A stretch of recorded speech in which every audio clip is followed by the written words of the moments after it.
வட சென்னையில பாஜகவை சார்ந்த மிக முக்கியமான பொறுப்பாளர் அஞ்சலை, அதே மாதிரி தென் சென்னையில அதிமுகவினுடைய மிக முக்கியமான பொறுப்பாளர் மலர்கொடி, இவங்க ரெண்டு பேர்த்துக்கும் வெட்டி கொலை செய்யப்பட்ட ஆம்ஸ்ட்ராங்கினுடைய கொலைக்கும் என்ன நேரடி தொடர்பு? 2021ஆம் ஆண்டு வெட்டி கொலை செய்யப்பட்ட தோட்டம் சேகர், இப்ப ஆம்ஸ்ட்ராங் வழக்கில் கைதா இருக்கக்கூடிய மலர்கொடியினுடைய கணவர், இவருடைய கொலைக்கும் அதுக்கு பிறகு அடுத்தடுத்த தொடர்ச்சியாக நடந்த 11 கொலைகளுக்கும் இப்ப நடந்திருக்கூடிய கொலைக்கும் என்ன தொடர்பு? மலர்கொடியினுடைய மகனான அழகுராஜ் இப்ப ஏன் சிறையில் இருக்காரு? இவருக்கும் மயிலை சிவகுமாருடைய கொலைக்கும் என்ன தொடர்பு?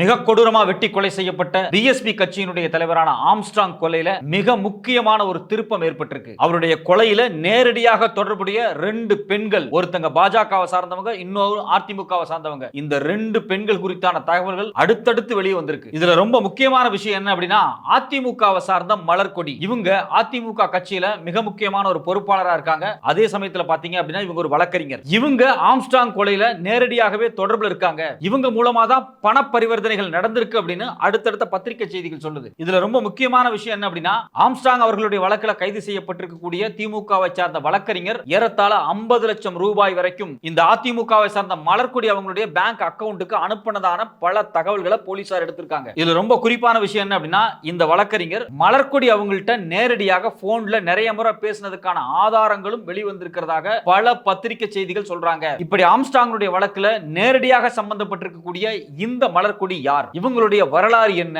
இவங்க மேல ஏற்கனவே பல வழக்குகள் இருக்குது அப்படின்னு சொல்றாங்க. இன்னும் ரொம்ப தோண்டி துருவி பார்த்தா இந்த மலர்கொடி அப்படிங்கிறவங்க வேற யாரும் கிடையாது. ஏறத்தாழ 20 ஆண்டுகளுக்கு முன்னாடி, அதாவது 2021ஆவது வருஷம் மிக கொடூரமாக வெட்டி கொலை செய்யப்பட்ட தோட்டம் சேகருடைய மனைவி. இந்த தோட்டம் சேகர் அதிமுகவில் மிக முக்கியமான ஒரு பொறுப்பாளராக இருந்திருக்காரு. அதே சமயத்துல பாத்தீங்க அப்படின்னா மிகப்பெரிய மேடை பாடகராகவும் இருந்திருக்காரு. அதாவது கானா பாடகராக இருந்திருக்காரு. குறிப்பா கட்சியினுடைய பிரச்சார பாடல்களை பாடக்கூடிய ஒரு பாடகராகவும் இருந்திருக்காரு. அதே சமயத்துல ஏரியா முழுக்க மிகப்பெரிய செல்வாக்கோடையும் மிகப்பெரிய தாதாவா வலம் வந்த இந்த தோட்டம் சேகர் மிக மோசமாக இருந்தார். இந்த கொலை நடந்தப்ப இவருடைய மனைவியான மலர்கொடி தன்னுடைய 5 வயசு மகன் அழகுராஜாவை கையில் வச்சுட்டு, என் கணவனை யாரு கொன்னாங்களோ அவங்கள ஒவ்வொருத்தரா படிப்படியா நான் கொலை பண்ணுவேன் அப்படின்னு மிகப்பெரிய சபதம் எடுத்தாங்க அப்படிங்கிற தகவல் தான் பல பத்திரிகைகள், புலனாய்வு பத்திரிகையாளர்கள் நேரடியாவே இதை சொல்றாங்க. இது மட்டும் இல்லாம தோட்டம் சேகரனுடைய கொலையில நேரடியாக சம்பந்தப்பட்ட 11 பேரை ஒவ்வொருத்தராக கடந்த 20 ஆண்டுகளாக பழி வாங்கியவர்னு கூட அவரை பத்தி சொல்றாங்க. இதுல ரொம்ப முக்கியமான விஷயம் என்ன அப்படின்னா,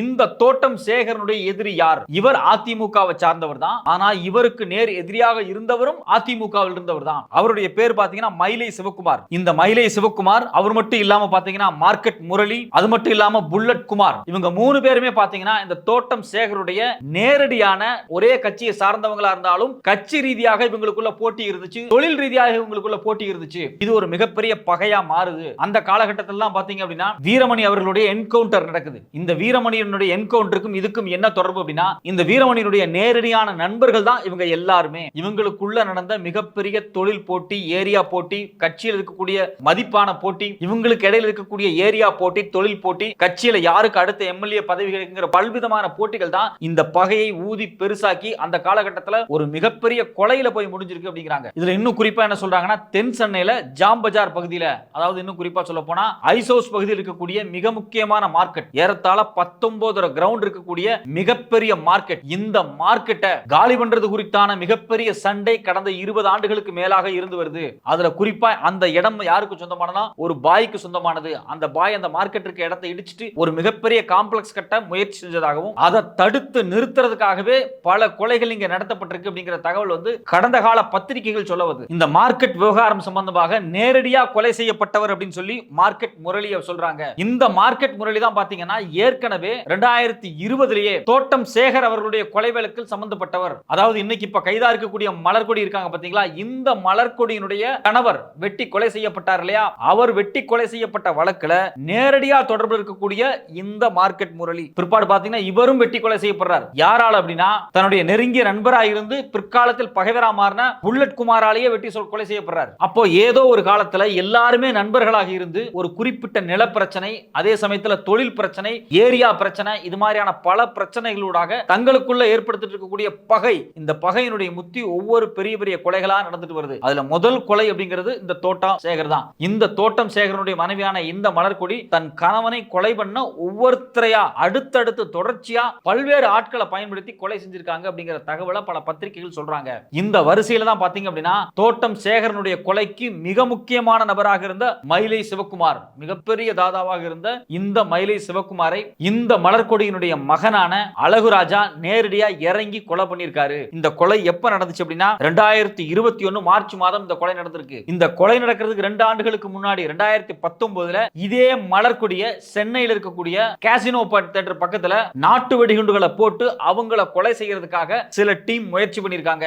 அந்த டீம் வேற யாரும் கிடையாது, இந்த மயிலை சிவகுமார் டீம் தான். அதனால மயிலை சிவகுமார் டீமை ஒட்டுமொத்தமா காலி பண்ணணும், தன்னுடைய கணவனுடைய கொலைக்கு பழி தீர்க்கணும் அப்படிங்கிறதுக்காகவே இவங்களை முடிச்சாங்க அப்படிங்கிற கதை தான் சொல்ல வர்றாங்க. இது மட்டும் இல்லாம 2015 பாத்தீங்க அப்படின்னா ஜாம்பஜார் மார்க்கெட்டினுடைய மிக முக்கியமான கதாநாயகனாக பார்க்கப்பட்ட மார்க்கெட் முரளி அவர்களும் கொலை செய்யப்படுறாரு. இந்த கொலைக்கு பின்னாடியும் இந்த மலர்கொடியினுடைய பகை இருக்குமோ அப்படிங்கிற சந்தேகத்தை பல கோணங்களில் ஏற்கனவே பாத்தீங்கன்னா பத்திரிகைகள் ஆய்வு பண்ணாங்க.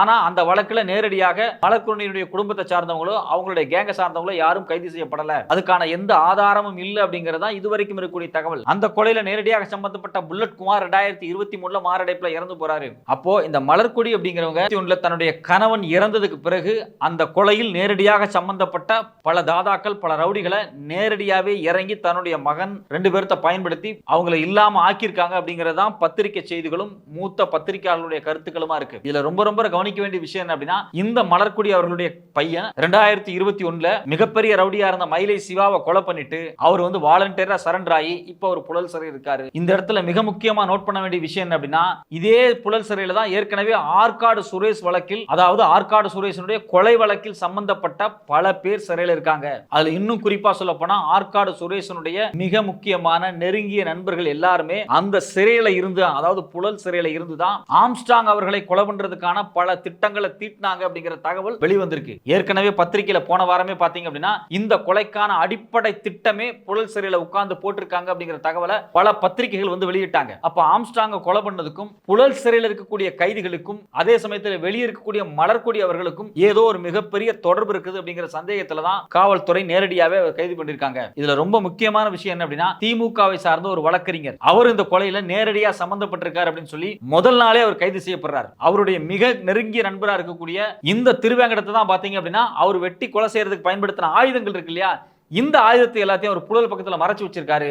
அந்த ஆயுதத்தை ரெக்கவர் பண்றதுக்காக போலீஸ் அவரை விடிய காலையில வேன்ல கூட்டிட்டு போகும்போது அந்த ஆயுதத்தை ரெக்கவர் பண்ணும்போது அவர் ஒரு துப்பாக்கி எடுத்து வச்சு போலீஸ்காரங்களே சுட்டதாக சொல்லி அவர் மேல ஒரு என்கவுண்டர் நடத்தப்பட்டுச்சு. அந்த என்கவுண்டர் குறித்து பல சர்ச்சையான தகவல்கள் ஒன்னொன்னாலும் வெளியே வந்துட்டு இருக்கக்கூடிய இந்த நேரத்தில் தான் பாத்தீங்க அப்படின்னா ஒரு அதிர்ச்சியான தகவல் என்ன அப்படின்னா இந்த வழக்கறிஞர், அதாவது இந்த குறிப்பிட்ட வழக்கறிஞர் சிறையில் இருக்கார் இல்லையா, இந்த வழக்கறிஞருக்கு நேரடியாக தொடர்பில் இருக்கக்கூடிய இந்த மலர்கொடியும் அவர்களுக்கு இடையில நடந்த பண பரிவர்த்தனையும் போலீஸ் கண்டுபிடிச்சிருக்காங்க. ஏறத்தாழ 50 லட்சம் ரூபாய்க்கு பக்கமான பண பரிவர்த்தனை இந்த திமுக வழக்கறிஞர் அதிமுகவினுடைய வழக்கறிஞர் பிரிவில் இருக்கக்கூடிய மலர்கொடிக்கும் இடையிலே நிறைய நடந்திருக்கு அப்படிங்கிறாங்க. இது மட்டும் இல்லாம இவர்களை வச்சுதான் கூலிப்படைக்கான பணம் கைமாற்றப்பட்டிருக்கு. அது மட்டும் இல்லாம நாட்டு வெடிகுண்டுகள் இந்த கொலையில பயன்படுத்துறதுக்கான வேலைகள் நடந்தது, அதுக்கு இவங்க தான் நாட்டு வெடிகுண்டு கொடுத்திருக்காங்க அப்படிங்கிற மாதிரியான பல தகவல்கள் தொடர்ச்சியா சொல்லப்பட்டுக்கிட்டே இருக்கு. இதே சமயத்துல இன்னொரு அதிர்ச்சியான தகவல் என்ன அப்படின்னா பாஜகவை சார்ந்த அஞ்சலை. இந்த அஞ்சலை வேற யாரும் கிடையாது, ஏற்கனவே வெட்டி கொலை செய்யப்பட்ட, அதாவது 2023 கடந்த ஆண்டு பட்டினப்பாக்கத்தில் வச்சு வெட்டி கொலை செய்யப்பட்ட ஆற்காடு சுரேஷனுடைய காதலி அப்படிங்கிறாங்க. இந்த ஆற்காடு சுரேஷுக்கும் இந்த அஞ்சலிக்குமான தொடர்பு எப்ப ஏற்படுது அப்படின்னா பல வருஷங்களுக்கு முன்னாடியே இந்த அஞ்சலை அப்படிங்கிறவங்க தன்னுடைய கணவரை விட்டு பிரிஞ்சு கஞ்சா வியாபாரத்தில் ஈடுபடும் போது ஆற்காடு சுரேஷுக்கும் அவருடைய நண்பரான சின்ன கேசவலும் சொல்லக்கூடிய சின்னா, இந்த சின்னாவுக்கும் இடையில ஒரு நல்ல ஒரு பழக்க வழக்கம் ஏற்படுது. இந்த பழக்க வழக்கத்துல பாத்தீங்க அப்படின்னா சின்னா இந்த அஞ்சலையோட மிக நெருக்கமா போனது ஆற்காடு சுரேஷுக்கு பிடிக்கல. பிற்பாடு பாத்தீங்கன்னா ஆற்காடு சுரேஷ் இந்த அஞ்சலைய தன்னுடைய கட்டுப்பாட்டுக்குள்ள கொண்டு வராரு. ஒரு காதலன் காதலியா இருக்காங்க, திருமணம் பண்ணாம சேர்ந்து வாழ்றாங்க. இதுல ஏற்பட்ட மிகப்பெரிய பகையால தான் பாத்தீங்கன்னா 2010 வருஷத்துல சின்ன கேசவலும் அவருடைய வழக்கறிஞரா இருக்கக்கூடிய பகத்சிங்கும் இந்த ஆற்காடு சுரேஷ் டீமால வெட்டி கொலை செய்யப்படுறாங்க. அதுக்கு பிறகு பாத்தீங்கன்னா அஞ்சலையும் ஆற்காடு சுரேஷும் ஒன்னா சேர்ந்து வாழ்ந்துகிட்டு இருக்காங்க. அந்த காலகட்டத்தில் தான் பாத்தீங்க அப்படின்னா ஆற்காடு சுரேஷ் டீமுக்கும் பிஎஸ்பி கட்சியில் இருந்த தென்னு சொல்லக்கூடிய தென்னரசு டீமுக்கு இடையில மிகப்பெரிய பகைகள் உருவாகுது. அந்த பகையினூடாக மிகப்பெரிய கொலைகள் நடக்குது. அந்த கொலை எங்க வந்து முடியுதுன்னா கடந்த 2023 வருஷம் ஆற்காடு சுரேஷையே நேரடியா கொலை பண்ற இடத்துக்கு அந்த குழு நகர்றாங்க. இந்த ஆற்காடு சுரேஷனுடைய கொலையில நேரடியாவே ஆம்ஸ்ட்ராங் அவர்களுக்கு தொடர்பு இருக்குன்னு தான் ஆற்காடு சுரேஷ் டீம் நினைக்கிறதாகவும், அதனால தான் பாத்தீங்கன்னா ஆற்காடு சுரேஷனுடைய தம்பியா இருக்கக்கூடிய புன்னை பாலுவா இருக்கட்டும், இல்ல அவருடைய மச்சானா இருக்கக்கூடிய வழக்கறிஞரா இருக்கட்டும், இவங்க எல்லாருமே சேர்ந்து தான் ஆம்ஸ்ட்ராங் அவர்களை கொலை பண்றதுக்காக இந்த திட்டத்தை போட்டு கொலை பண்ணிருக்காங்க. இவங்க எல்லாருமே முதல் கட்டமா இந்த 11 பேரும் நேரடியா வந்து சரண்டர் ஆன போது இந்த கொலைக்கு மொத்தமா ஸ்கெட்ச் போட்டு கொடுத்தது அந்த வழக்கறிஞரா இருக்கக்கூடிய ஆற்காடு சுரேஷனுடைய மச்சானும், அந்த கொலையை எக்ஸிக்யூட் பண்ண திருவேங்கடம் அப்படிங்கிறது கண்டுபிடிக்கப்படுது. இந்த வழக்கறிஞர் தான் கூலிப்படைகளுக்கு பணம் கொடுக்கிறதுக்காகவும் நாட்டு வெடிகுண்டுகளை வந்து தயாரிச்சு அதை பயன்படுத்துறதுக்காகவும் தான் மலர்கொடியோட நேரடியாக தொடர்புல இருந்தாரு. அதே சமயத்தில் பார்த்தீங்கன்னா இந்த பாஜக சார்ந்த அஞ்சலை தான் தன்னுடைய காதலனான ஆற்காடு சுரேஷ் கொலை பண்றதுக்கு பழி தீர்ப்பதற்காகவே ஆம்ஸ்ட்ராங் அவர்களை கொலை பண்றதுக்கான பல திட்டங்கள்ல சேர்ந்து செயல்பட்டதாக இந்த பத்திரிகை செய்திகள் சொல்றாங்க. அப்போ ஒட்டுமொத்தமாக இதெல்லாத்தையும் எடுத்து வைத்து பார்க்கும்போது 2010 இருந்து பல கொலைகள் ஒன்னொன்னாக அரங்கேற்றப்பட்டுட்டே இருக்கு. இதுல பல கேங்குகள் சம்பந்தப்பட்டிருக்கு. இதுல ஆற்காடு சுரேஷா இருக்கட்டும், இல்ல அஞ்சலையா இருக்கட்டும், இல்ல தென்னுவா இருக்கட்டும், இது மாதிரியான வட சென்னையில் இருக்கக்கூடிய மிகப்பெரிய கேங்குகளும், அதே சமயத்துல கடந்த காலத்துல மிகப்பெரிய ஆதிக்கம் செலுத்தின ஒரு தாதாவாக இருந்த தோட்டம் சேகர், அவருடைய பகையாளியா இருக்கக்கூடிய மயிலை சிவா, மார்க்கெட் முரளி, புல்லட் குமார், இவங்க எல்லாத்துக்கும் இடையில ஒரு மிகப்பெரிய இந்த கொலையில தொடர்பு இருந்ததாக சொல்லப்படுது. அப்ப இது எல்லாத்தையும் ஒட்டுமொத்தமாக எடுத்து வச்சு பார்க்கும்போது ஒரு மிகப்பெரிய கொலை பழிவாங்கும் படலத்துல இறுதியாக ஆம்ஸ்ட்ராங் கொலை வந்து முடிந்திருக்கிறதோ அப்படிங்கிற ஒரு பெரிய கேள்வி எழுது. இந்த ஒட்டுமொத்த கொலையில நேரடியா தொடர்பு இருக்கக்கூடிய பாஜகவை சார்ந்த அஞ்சலையா இருக்கட்டும், அதிமுகவை சார்ந்த மலர்கொடியா இருக்கட்டும், இல்ல திமுகவை சார்ந்த சதீஷ்ங்கிற வழக்கறிஞரா இருக்கட்டும், இந்த 3 பேர்த்த சுத்தி தான் இந்த கொலையே நடத்தப்பட்டிருக்கு. எதுக்காக வழக்கறிஞர் சதீஷ் வந்து இவ்வளவு பணத்தை மலர்கொடி அவர்களுக்கு கொடுத்தாங்க?